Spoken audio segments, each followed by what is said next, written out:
Yeah, thank you, Christiane, for your message. Richie, on not being allowed to dress up in a person or as a person of a different ethnicity or skin colour. It's so stupid. Does it mean that no coloured person or person of colour is allowed to dress as Santa? Sorry, children, no Santas this year. Only white people have a Santa. Controversial, I know, but the stupidity of this deserves it. Glenn came back to say, if people black-faced 10 or 20 or 30 years ago, and now the Marxist left wants to judge them based on today's standards, just tell them to get fooked. It was illegal to be gay back in the 1950s. Times change and we move on. Yes, Glenn. Of course we move on. But it shouldn't be offensive in any way to any person of colour. If a man or a woman decides to attend a fancy dress event dressed as a person of colour from history or from sport, and you decide to darken the colour of your skin, it is preposterous to me. I am a reasonable man. I generally and genuinely try to see the other side's argument. In this case, I cannot. Hi to Cavan. Richie, on your approach to the Israeli genocide, would you not just assemble all of the Spartacuses at the entrance to Tel Aviv and be Obi-Wan Kenobi in front of Darth Vader? That sort of thing. Thank you, Cavan, who was listening to the programme yesterday. Yeah. I'll tell you who will have an opinion on this and other matters. He is a former BBC journalist, he is an author, and he is the man behind Not the BCFM Politics Show, which broadcasts out of Bristol live every Friday at 5 p.m. He is the inimitable, he is the incomparable Tony Gosling, and he joins us live this afternoon. Welcome back, Tony. How are you? The man behind the mask. The man behind the mask. Do you know what I'm going to do? I'm going to organise the world's first fancy dress party for blackface, where black people or people of colour are excluded, and only white people can attend, and only white people who want to represent a person of colour will be allowed to attend, and you must use makeup or boot polish. Why not? Let's do it. I'll be Jimi Hendrix, all right? You can be Jimi Hendrix. I'm going to be Paul McGrath. I'm going to be Paul McGrath. I'm going to have to put on a bit of a tash. Paul had a tash in his playing days. We'll have to darken our skin. No, an Irish politician has been brought to his knees because when he was the president of Students' Union at University College Cork, Tony, back in 2008 or 9, he went to a fancy dress party dressed up as Barack Obama, and now he's had to apologise and bend the knee to people who might be offended. Anyway, how are you? Good to have you back. Yeah, not too bad. Been swimming in the Adriatic today, so being a little bit more refreshed than normal. Good man, you bastard. I've been swimming in Salford, in the rain. Swimming at the bus stop. In the rain, at the bus stop, in the splatters from the cars. Yeah, okay. I've been splattered by the cars. First things first, this is very serious. Does it matter at all that the United Nations Special Report, the panel of 3, the Commission of Inquiry, says Israel has and is committing genocide against the people of Palestine? Does this matter, do you think? Well, any 5-year-old child all over the world knows that that's taking place. So I don't know why we have to have all these bits of paper that tell us that this is happening. It should be blindingly obvious to the most moronic person on the planet that this is what's happening. What is the what is the most likely follow-up to this announcement, if any? I mean, I heard 2 of the 3-member panel giving interviews today, and both of them said, well, there's got to be some sort of a meeting now in New York to determine the path forward. But that's unlikely, is it, that meeting to recommend booting out ambassadors, sending peacekeeping troops in, and declaring a no-fly zone? It's not going to happen, is it? No, it's not going to happen. And, I mean, it's good that the Irish have been at least saying things like on the international stage. I think it's Higgins, the president, been saying that there needs to be some an armed intervention in Gaza, because, of course, this is also very obvious. The Security Council is stymied by the US veto, and so there are methods by which, through the General Assembly, armed intervention can be voted for and can happen. But nobody seems to be. None of the great powers seem to be pushing. Maybe we would get the Irish army, a contingent of them, because I know there's some Irish soldiers in Lebanon at the moment, peacekeeping UN forces in Lebanon, UNIFIL, I think they're called. And so there seems to be not just a paralysis of the United Nations, but a deliberate attempt to make sure that all of the possibilities have been excluded to sort out the genocide, to stop it. Maybe even to move into Israel, to have an armed intervention against Israel to remove Netanyahu from power and give the whole entire world, including the Israeli people, a break. But I mean, there is, it's the whole situation. It seems to me is a colossal conspiracy to premeditated genocide and to make sure that Netanyahu is kept in power. And this includes, by the way, the Chinese. I mean, let's not forget the world's great superpower, China. They have done virtually nothing. The Russians have been pushing, at least for ceasefires, very much so at the UN Security Council. The Chinese really haven't been using their political muscle hardly at all, and certainly not threatening to use their military muscle, which they really should be. And we're not talking here about serious military threats that might create a war, so much as the Chinese just saying that, putting the case that there needs to be armed intervention to prevent the Israelis from carrying on doing. So really what we're seeing is the United States and the Chinese, in a way, kind of working together to make sure that this genocide is able to continue. And, I honestly do not know what methods can be used to force, but at least we've got, one or two nations like the South African and the Irish really pushing for an end to this. Because if it's not ended, Richie, we have the agents of the Netanyahuites, the genocidalists, the genocidaires in the British government right now, in the Foreign Office, in Chatham House, but most importantly in the Ministry of Defence, etc.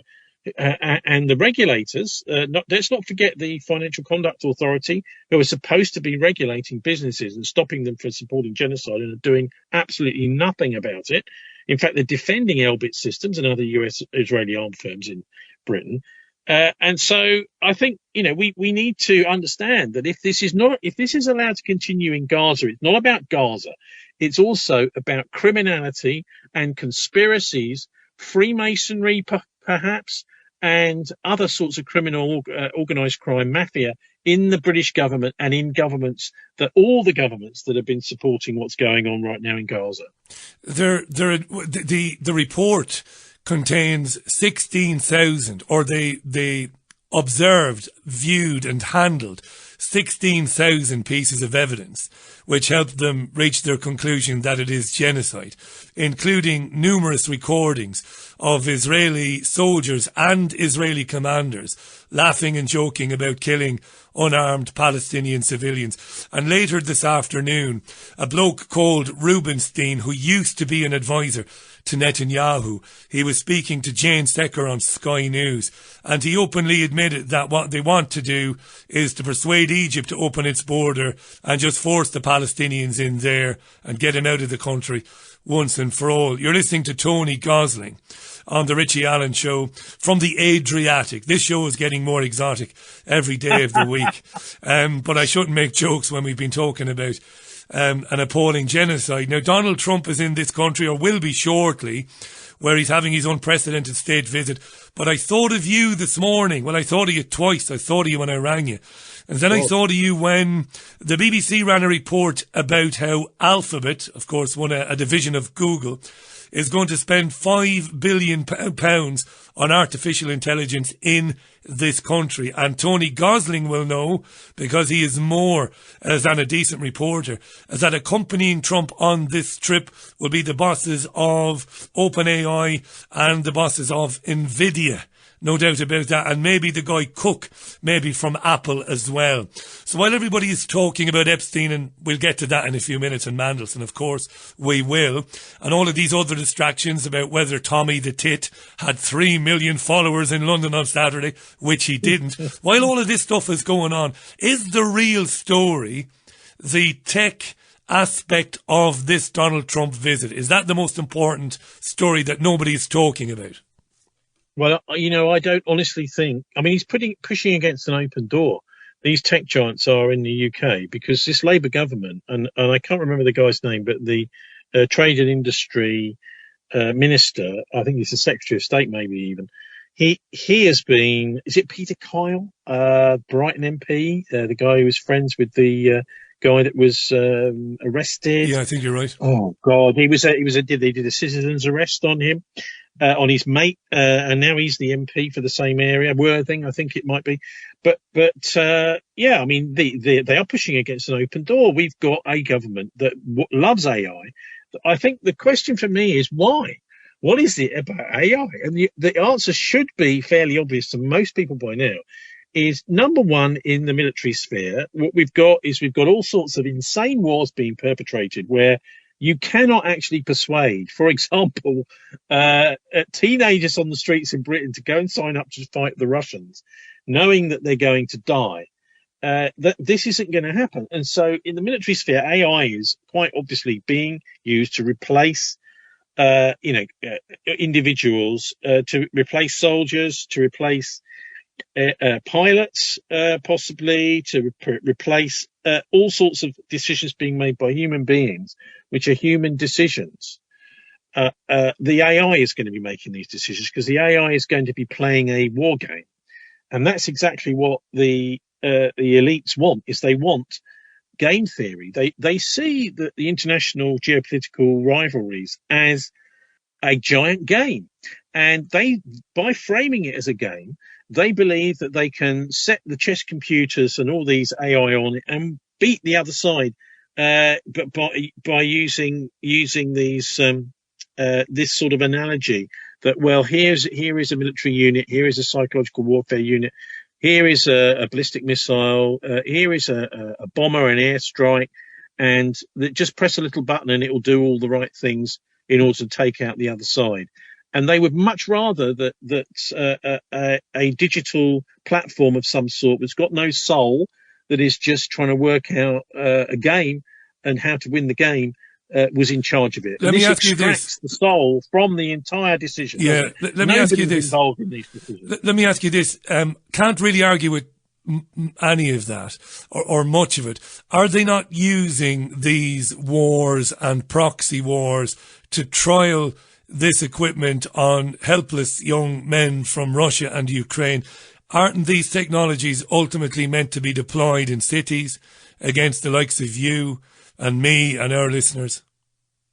Absolutely right. Yeah, and they are, because we are the enemy. And in fact, you can see a lot of that in the march on Saturday. That many of the people that turned out for the Unite the Nation march are just people who feel totally and utterly forgotten and disenfranchised by the government, by people who do not feel that there is a country anymore that's worth being in. You know, what is my country? What my government is not doing anything for me. I'm paying my taxes. Much of that money is going on things that I don't see any reward for it, particularly our local council taxes now are going. I mean, you know, we're getting our bins collected maybe once every 2 weeks from a gigantic great hopper at the end of the road. The street lights are going out one by one and not being replaced. The roads are not being repaired. So people are thinking, well, why am I paying all these taxes? What is my country? What is my government? And that's why I think, you know, they see us as the enemy. They know that the people are, I think they call it the precariat, the people who are on the edge of maybe possibly not being able to pay their bills, lose their job. A lot of people already can't. So, they see us as a potential revolutionary force about to rise up against them. And the only thing that's keeping us down from their point of view is the lies spewing out from the mainstream press the whole time about how, oh, look, this week we've got better news about pay. Pay is going up. Well, that might be the case, but also our bills are going up. Our rent is going up. faster than our pay, but so they're trying to con us through the news that everything's normal. Actually, that is all just propaganda they're spewing out about the way they're trying to manage our expectations downwards and tell us that everything's fine. But those people, the 110,000 or so that turned out on Saturday, not for Tommy Robinson, but for Unite the Nation, this is their problem. There's nobody for them to vote for at all. So they have made a stand of some sort, and it was very bizarre to see the pantomime antics that were going on in the stage in front of some of them. Many of them are just looking at it, thinking, "What's this about?" and walked off. Yeah, that's fair. I think what might not be fair, and look, I'm not reluctant here. I see that number kind of as you see it, but maybe I'm wrong. Maybe we're wrong. Why should we believe the BBC and Sky and ITN when it suits us to believe them? Because we know that Tommy Robinson is an opportunistic grifter. Maybe he has a point. Maybe it was far more in attendance than 110,000. And if the media tells us it's 110... No, it wasn't. I don't think... I mean, I looked at the size of the crowd, the march.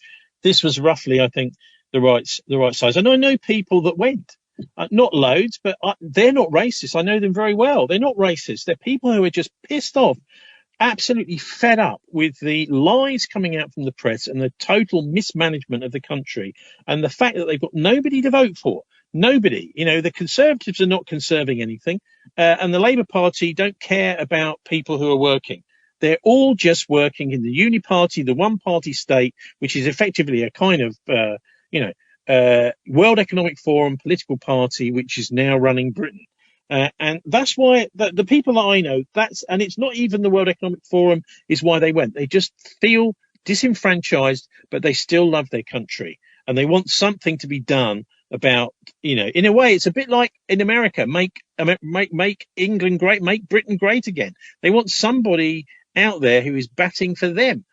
For example, just simple stuff, Richie, like how difficult it is to run a small family business, whether you're running a farm or whether you're running a shop in a high street or whether you're running a pub or even a burger van. It's becoming more and more difficult to make a living on purpose because the chains are taking over. The rentiers are taking over. The people are, the pips are being squeezed in terms of rent and mortgages. And they know, the people out marching know that something needs to be done about this before we totally lose any ability of people in the country to make money for their own kids, for their own family, to put a roof over their kids' head. And this is, it's only corporate interests seem to be being paid any attention to. The people like BlackRock are basically running the show. You're listening to the broadcast journalist and author Tony Gosling, not the BCFM Politics Show, live every Friday at 5 p.m. Always brilliant. It really is great. Terrific guests, great insight into geopolitical events here in the UK. Great debates, great arguments. Tony Gosling with us. Tony, just quickly before we talk about Charlie Kirk, there will be listeners who to this program, and I know because they send me messages, and they did last night because we were talking about Nigel Farage's problems on this program last night with Mr. Ethical Nicholas Wilson, who believes that Farage has a lot of serious questions to answer about his financial affairs. So during the course of that conversation, it occurred to me a lot of his supporters, Farage's supporters, do listen to this program and they're very welcome. They reckon he is the answer. Given a chance, the Reform Party. That might be the answer to the 110,000 people who marched over the weekend. Farage says he will close the borders and all of that. What do you say to those listeners who follow Reform and will vote for them? Well, I say Farage is no good. I've followed him obviously for many years. He nearly died in a light aircraft crash. A little bit like Trump with his bullet through his ear.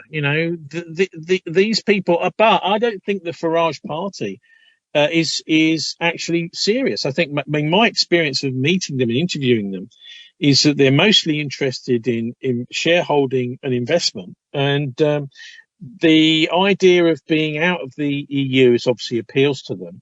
But that means that they don't have to obey the regulations of the EU. I don't see them as honestly as patriots. I also see what they're doing Nigel Farage himself is clearly aligning himself with the Israelis. Anybody that does that, far as I'm concerned, is in the bin. You can't do that if you're a serious politician. I mean, I know in the West, if you're a human idea being. of, obviously we're talking about Charlie Kirk as well. If you start veering away from supporting the Israelis, you get into all sorts of political trouble and you get a load of hassle. But anybody that's going to have a future for this country has got to stand up public for the Israelis, and even if they're risking getting shot. Yeah, for the Palestinians. Now let's talk about this, because we'll have an argument here. We're back to Monty Python again. I've come for an argument. Now, Charlie Kirk, for listeners who might not know who he was, he came out of nowhere in 2013 with a so-called grassroots political movement, a conservative, a Republican movement. Went to a Republican national convention, met some very big heavyweights in the Republican Party, some major donors, and was given a lot of money, and he was on his way. And he became fairly famous for going to unis and colleges and taking questions from political opponents, all very interesting. And he had a podcast, and he grew a very big following. Last week, on Thursday in Utah, he was doing the very same thing. He was taking questions from the student body, and he was shot to death, seemingly by a student, apparently, who had talked on some forums about wanting to do it because you can't speak to people like Charlie Kirk. But you don't buy any of this, do you? You think there's a much bigger story than he was just shot by a political opponent who lost his mind and decided to kill him in a fit of rage. What do you think happened? Well, why is Charlie Kirk important? The fact is, he was going places, Richie. This guy, okay, so he'd been quite well known in the States for over a decade, as you say. But the thing is, he was finding his feet. He really was a very, very sharp debater. So the sort of person who could debate with anybody pretty much on a live TV, for to become a potential president, certainly a senator. And so, what I thought when I first saw this? I thought this is a little bit like the Norwegian Anders Behring Breivik. I don't know if you remember him from 2011, who shot all these Labour Party in Norway summer camp children. Because the idea is you identify your political opponents, and then you blow away the ones who are young and may be your opponents in the future. So, if you imagine, Charlie's got another 40 years of potential political contribution to make in the United States. To kill him at the age of 31 is a great victory for the opponents of everything he stood for. I mean, Breivik such a fascinating. Torstein Vidal, I'm sure you can still find the article out there, as it was a Norwegian friend of mine, did an absolutely mind-blowing article about Breivik, saying he was both a Zionist and a Nazi at the same time. And it turns out also he was a Freemason. They've got pictures of him in his Masonic gear, the guy that did these assassination. And so they said at the time he was a loner. Well, obviously he's not. If he's in a Masonic lodge, he's in with a whole bunch of other people in a secret society. And, those are the sorts of people that should be being interviewed about what he's done. But the point is, by killing Charlie, what you've done is you've stopped someone who was starting to veer towards becoming pro-Palestinian. He'd been funded a long time by the Zionist lobby in the States. And so this is an obvious, motive. Somebody, whatever the method used to get the bullet into the guy and kill him, the motive has got to be, he's speaking out now against the people who have in the past been funding him. So what was he saying? He was saying all sorts of things like, don't try and guilt trip me to begin with, which is a great thing to say for anyone who's going to be a successful politician, because it means that they've got integrity, that they believe things, and that nobody can guilt trip them or try and threaten them into changing their point of view. Fantastic. This is the sort of person we need in politics. But there's all sorts of reasons, why I think that these were the motives to kill him, because, the poor guy. I mean, he said, for example, he was talking about the October the 7th attacks. Well, it looks to me as if the Israeli army was stood down on October the 7th. He travelled around that area extensively in the past, and he's saying, well, when I was in that area, there was the military all over the place. So where were they on the 7th of October? So he's asking these questions. He's talking about genocide. He was putting to Ben Shapiro, saying, well, this is a genocide, isn't it?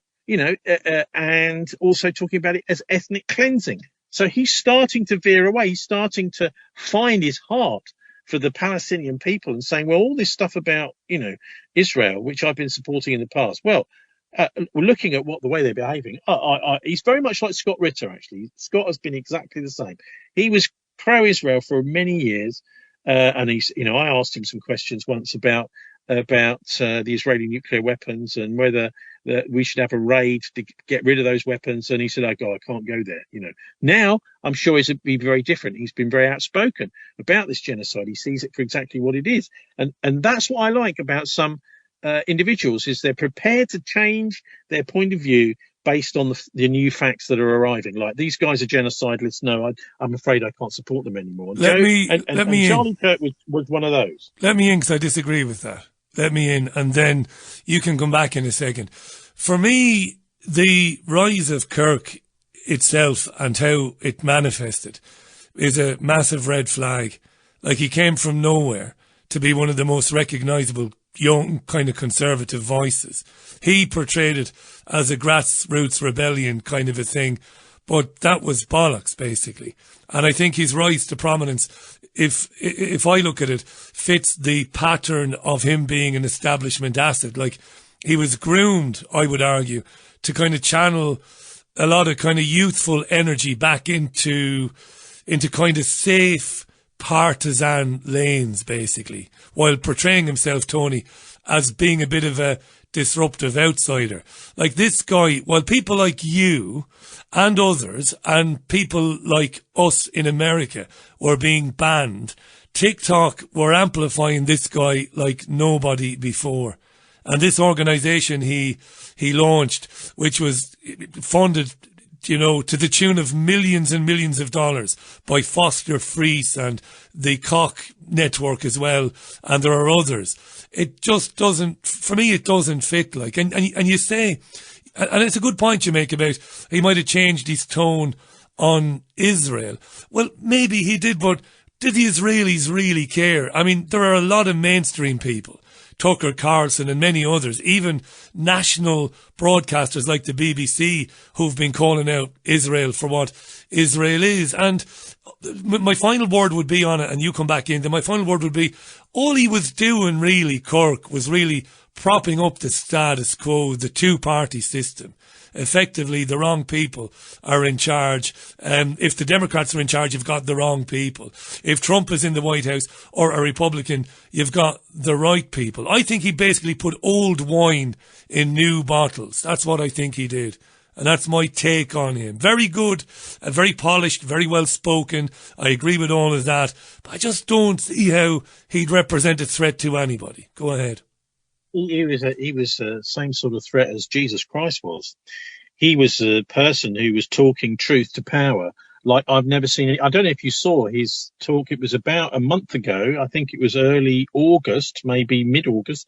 He came over to the Oxford Union. He'd also done the Cambridge Union too, to debate with people there. Very, very sharp, actually quite generous to his opponents, respectful to his opponents. And this is the thing, is it's not, I don't hate you because you disagree with me, but I am going to put my case. And he was, in fact, I would suggest he was a Christian leader in the United States in a way that you don't see many preachers talking the way he did. But he was mixing those Christian values, things like anti-abortion, there's all sorts of anti-war type stuff to do with the Russians and Ukraine and against all that, and some very sharp politics, as I said, in a sense where, I mean, I'd not come across him before, but to be frank with you, never. But as I looked at, last week, was watching, who is this guy that they've blown away? I'm warm to him more and more because I could see him doing what I love people to do, which is to change their views on changing circumstances, not to be very rigid about everything that they think. And also, of course, this is going to really annoy the people you spoke about who put him into the position where he was if he starts to turn against the one thing that they want him to say, which is Israel is a wonderful place and God-given, etc. So he was, he was going against that against that fault line, and he was really going places. And I would suggest anybody that's not seen it, go and have a look at his Oxford Union speech. I think he called it "Make England Great Again," something rather cheesy like that. Yeah, but the debate was, has Trump gone too far? And he put a very good case for we need more Trumps. We need more like Trump. And also, I think for many people, I mean, we need to understand how big political movements have got to be picking up on the Charlie Kirks of this world, the youngsters who've got some drive, articulate, understand the world quite well, and to have a pipeline of people like this coming into their political movement. Because as the way I see politics, as I was saying earlier on, in the World Economic Forum zone, in the Eurozone, and increasingly in America, but not really with Trump, is dead. Is absolutely, there's a whole bunch of people who are just reading from a script. Starmer will read anything they put in front of him. He doesn't have beliefs. He cannot actually speak off the cuff in a heated debate of any sort. So I'm glad to see more and more people like Charlie Kirk coming along from the Turning Point organization, and I'd be really happy to see that he himself and his assassination is some kind of turning point in US politics, where young people see that these Christian values are worth standing up for, and that actually a political movement can be built around them, and I think it should be. I'm going to give you my final word on him. And I'm not stubborn and I'm not obtuse, but I did know a little bit about him. This might mark the first time in living memory that I had a bit of a heads up on a guy before the great Tony Gosling. Oh, come on, but no, it's true. No, you're very sharp. I'm kind of surprised you didn't know a little bit about. I mean, I would have spoken about him on this program back in 2016, 2017, but before the 2016 election, because he was everywhere with the Trump people, and particularly last year before the November election. My final word is this, right? He was barely out of high school. All of a sudden, I mentioned Freest. I didn't mention the Ulaine family. I'm thinking the Bradley Foundation. I mentioned the Koch brothers, given millions. Algorithms boosted him, the same algorithms that were burying you and burying me and others. And this is true. And both you and I can say that with a straight face, because we have had enormous followings. My YouTube channel was shut down in 2017. It had in excess of 100,000 subscribers, and it was gaining 2,000 to 3,000 a week. Gone. PayPal banned. Gone. Why? Because what I was doing then, and what you were doing, was what this guy was purportedly doing, which is talking to everybody, particularly those you disagree with, to try and get to the bottom of what's really going on in the world. This guy was boosted while everybody else was crushed. He was given stages. He was given airtime on major television networks and credibility, but he planted his flag in Trump's corner. And he was in lockstep with Israel and what Israel was doing. That doesn't sound to me like a grassroots rebel or a Jesus or a messianic figure. I don't think he was ever going to break the system. For me, he was going to keep people locked inside it. And that's all. And look, of course I could be wrong, but I do believe it is possible. It's crazy in America, Tony. The polarization, it is insane. I'm not saying it did happen this way, but I can believe it that some young lad who might be dating a trans person gets it into his head that Charlie Kirk is the devil. And you know what? I'm going to take a shot at him. And that's my final word. Well, final word to you, and then we'll talk about Mandelson. Go on. Yeah, well, he was breaking out of the palace that had been paid for him, and he was starting to go his own way a bit in the face of the genocide. But I think we should talk a little bit about this guy, Tyler Robinson, who's the alleged killer, because I think whenever I look at things like this, I think about why he's killed, which we've been talking about, and then I think about how it's done. And with somebody like that, okay, so I've been reading quite a lot about this Tyler character, shacked up with the trans person. The trans people hated Kirk, absolutely despised him, wanted him dead, openly was saying that they wanted him dead. So there is an obvious connection potentially there. But also it looks as if he was on what do you call them, antidepressant drugs, which are extremely dangerous, can make people horrifically aggressive and actually contribute to an assassination like this. So that's what I mean. To me, it's somewhere either he's been groomed online, and this has happened. I think this is possibly what happened with Axel Rudy Cabana, at Southport. Is the idea is these people are encouraged, literally told, go and do this, and you will be promoted, because I don't know how many people have heard of this satanic Nazi Order of the Nine Angles, which Yvette Cooper, when she was Shadow Home Secretary, said it must be banned. It's a satanic terrorist group, and it's William Ramsey's written a book about it called The Global Death Cult. A fascinating William Ramsey, if you can get hold of him. But this is one of the main groups on the far right, which is a death cult. What they do is they promote people up through this Order of Nine Angles for the more people that they've assassinated and the more people that they've killed. And so it could be that he's been sucked into that and groomed online. It also could be, of course, that he's just someone who's picked up, he's a bit of an inadequate individual, and he's just picked up on, all my peer group will think I'm really great if I go and assassinate the person that they keep saying they want to kill and who's a Nazi bitch, excuse my language. Yeah. That's the language they were using about him.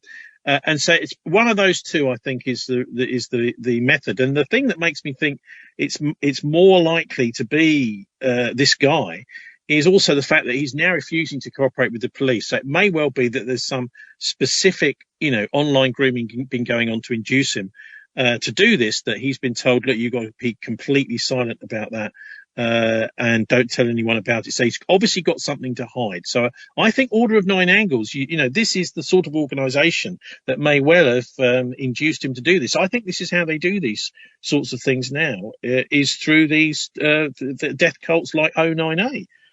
And by the way, the O9A is very much supported by the accelerationists.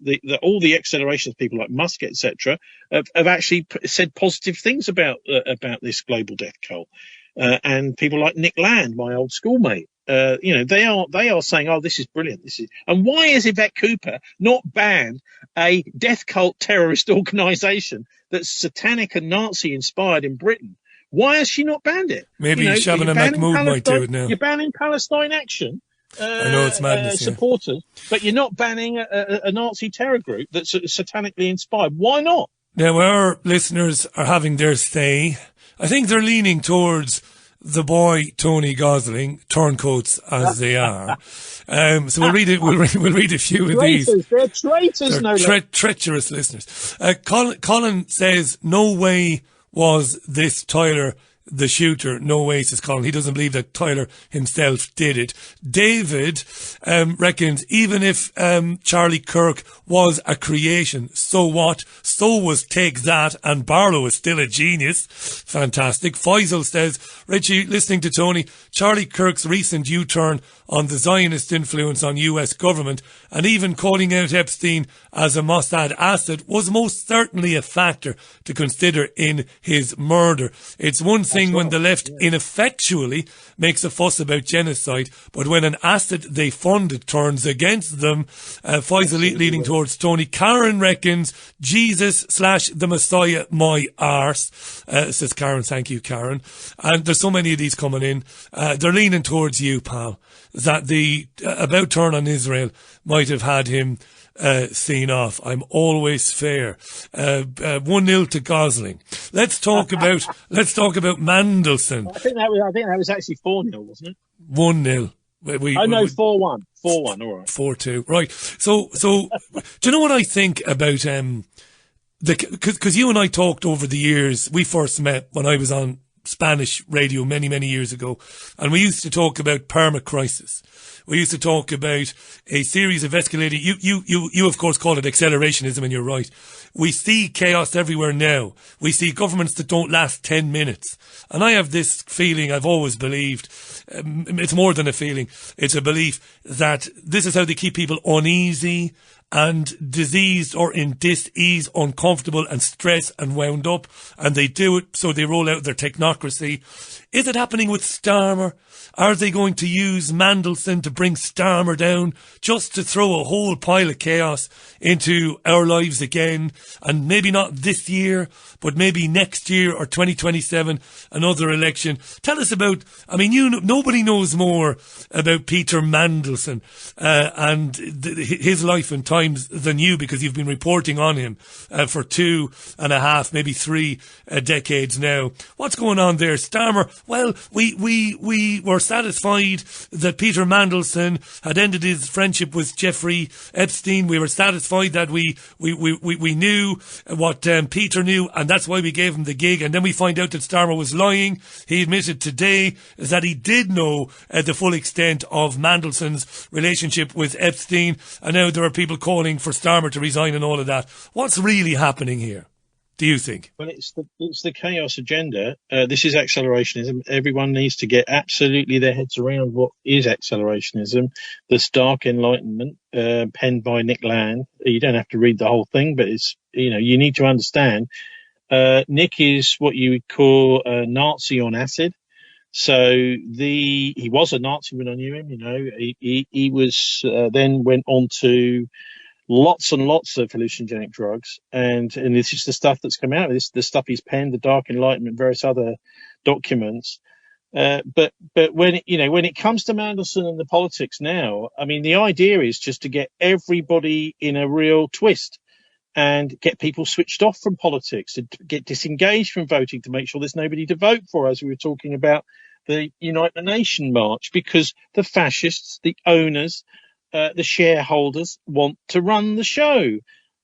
Nick is an anarcho-capitalist. He thinks that money should just, those with money should just be able to do whatever they want with it. And maybe that means, and this is where the Nazi slide comes in, getting rid of disabled people, survival of the fittest. That's basically the way he wants to take things. Yeah, but he's never said that. Hang on. He's not here to defend himself, and he might say, "Hang on, old friend, Tony Gosling, I'm not a Nazi." I'd love to have a little debate with Nick. Yeah, but he might say, "Look, I'm not a Nazi. I might be an anarcho-capitalist, but I'm not a Nazi." He was a Nazi. Yeah, he was a Nazi when I knew him, and he most definitely was. And he would not say he wasn't. I'm sure he wouldn't. But the point is to get everybody turned off from all of the organised institutions that keep us safe, most importantly the democratic institutions and the mass media, which keeps a check on things. The last court of appeal, the courts system, the court process as well. All these things are being smashed to pieces, so that the only thing left for us is going to be a kind of Fourth Reich fascist World Economic Forum style, the rich run and control and own everything. They're also, of course, working very hard on the money system to try to make sure that nobody actually has any wealth of their own, like, something that like a gold or commodities, that everyone has just got credits, so they've got somewhere to live, but they don't actually have anything. And so they can, very much like the Chinese system, the social credit system. If you don't behave yourself, we're going to take away your credits, and taking away the saucer of milk from the cat, and the cat looks up at you. Oh no, why have you taken that away? I was just enjoying that. So that's the way they see themselves, as basically people farmers. The towns and the cities. I think that's the vision they've got. Now, whether they can actually get away with this, I don't know. But that's why we're seeing what we're seeing, I think, with Mandelson and Starmer. Is to just show everybody, to rub everyone's nose in the fact that the political system is being broken in front of our eyes. Mandelson was put in place with the knowledge that, well, maybe he might be able to get some of the as the Prince of Darkness's City of London's will in the United States. But anyway, they see it as an advantage when he's sacked, because it looks like everything's a big disaster, which it is.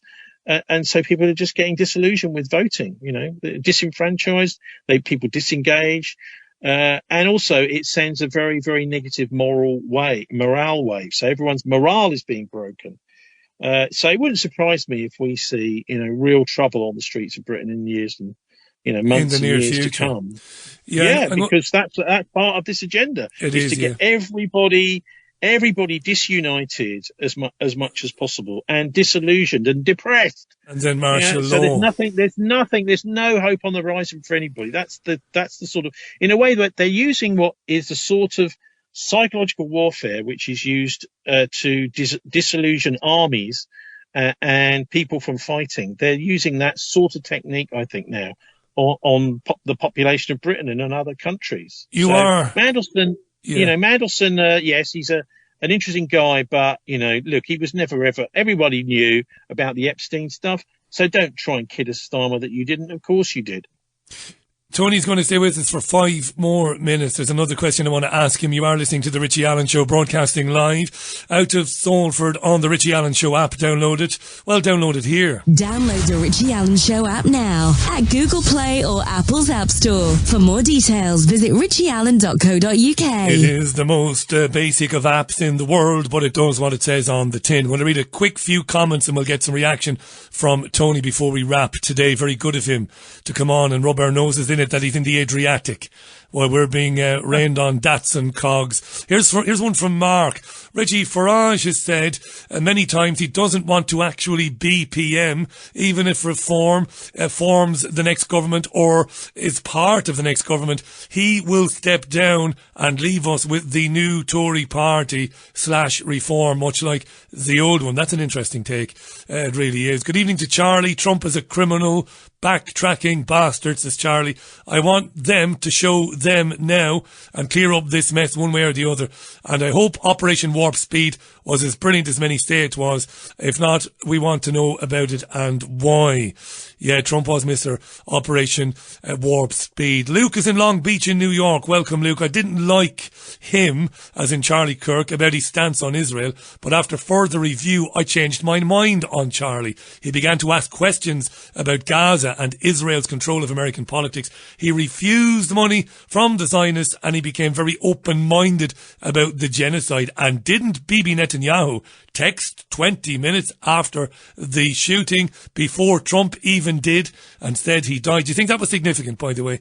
Netanyahu tweeting. Definitely. Yeah. No, very important point. Thank you. And Netanyahu did actually a TV denial about it as well. And you and I know that phrase, never believe anything until it's officially denied. Yes, of course, this was a very positive thing for Netanyahu. I would also just want to say something quickly about the march and the rally on Saturday, because there was, as people may know, there was actually a death threat issued against Starmer. Now, I wouldn't normally talk about things like this, but what staggers me is the way that the police are handling this. That if you issue a death threat against somebody, then you'll have your collar felt immediately.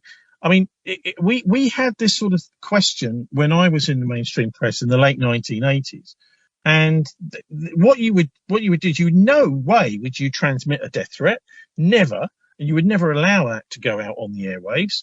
And you would probably, even if you didn't think it was the right thing to do, you would just hand that footage or whatever over to the cops and say, this guy's threatening to kill somebody.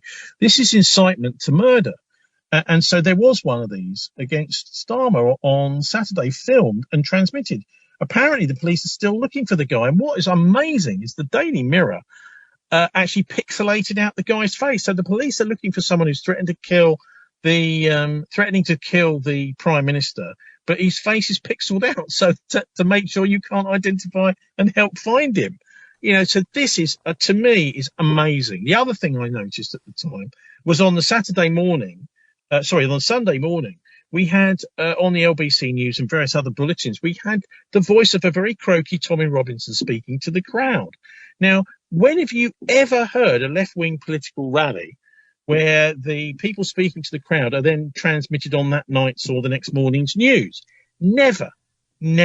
So this shows anybody with a bit of insight into this, that the mass media in London is pushing the Robinson line.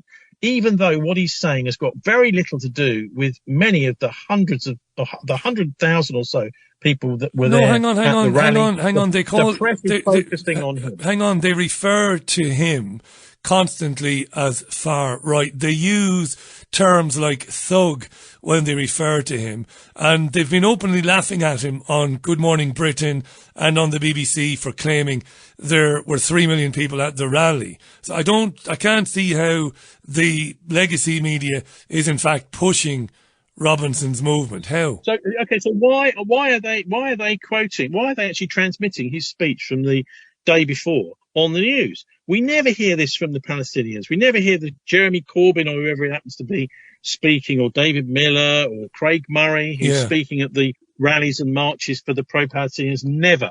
In all my time, I've never, ever seen or heard any voices from a rally or march, which is, for the people and for the common sense. But as soon as Robinson turns up, and of course, this is a sort of Illuminati style way of dealing with things. So they're looking at the very top of the pyramid, not the hundreds of thousands of people who are turning out below. They're not interested in them. Yeah. So what they're trying to do is corral these masses into that they can then control and say, this guy represents all these people. What about the Maoris? Did you see that? The Maoris tearing up the Palestinian flag on Saturday. Well, I looked into that. I know some New Zealanders say, who are these Maoris? And he said, well, they're not really proper Maoris. The guy's a Christian Zionist. He runs a very strange church in Auckland. And many of the people who are there doing the haka next to Tommy Robinson are actually white guys. They're not Maoris at all. So this is a Christian Zionist church which is pretending to represent the Maoris. Now, most Maoris understand what genocide is. Yes. They know many Aboriginals know exactly what the ones that are left, what the genocide that went on in Australia that the British perpetrated, the genocide in North America, the 100 million Native Americans that were killed after Cabot sailed over there and Columbus sailed over there. So this is a total this is perfect accelerationism, a total inversion of the truth. The Maoris that stood there are there doing a pantomime theatre, a very sinister dance, trying to make out that the Maoris in some way, support Israel and not the Palestinians. Yeah, what white guys. Yeah, travesty. Yeah, none of this Destiny Church. None of it's been properly critiqued anywhere in any of the news I've seen at all. Thank you for spending some of your break with us. Enjoy the rest of it. Tony will be back next month. In the meantime, thisweek.org.uk, bilderberg.org. Check out Not the BCFM Politics live every Friday between 5 and 8 p.m. It is outstanding. Thanks again, pal. Can't wait for next time. Get back in the sea. Thank you, Richie, and don't let the satanic banksters get you down. No, they'll never get us down. Thanks, Tony. The great Tony Gosling live on the Richie Allen Show for Tuesday, the 16th of September 2025. Again, thisweek.org.uk, bilderberg.org. Tony live every Friday with a cast of thousands of terrifically interesting people, academics, writers, researchers. Friday from Bristol. That's right. Shall I take a tune, shall I? Think I will. Before I do that, though, keep your comments coming in. There are about a dozen more for me to read out. I'm sure more will come in the meantime. So keep them coming in. Download my app. I've already played that jingle. Google Play, Apple's App Store. If you are outside the country and you'd like to get it, I think you should use a VPN. A VPN. All right. Your voice, your opinions. The Richie Allen Show, where free speech takes the mic and no topic is off limits.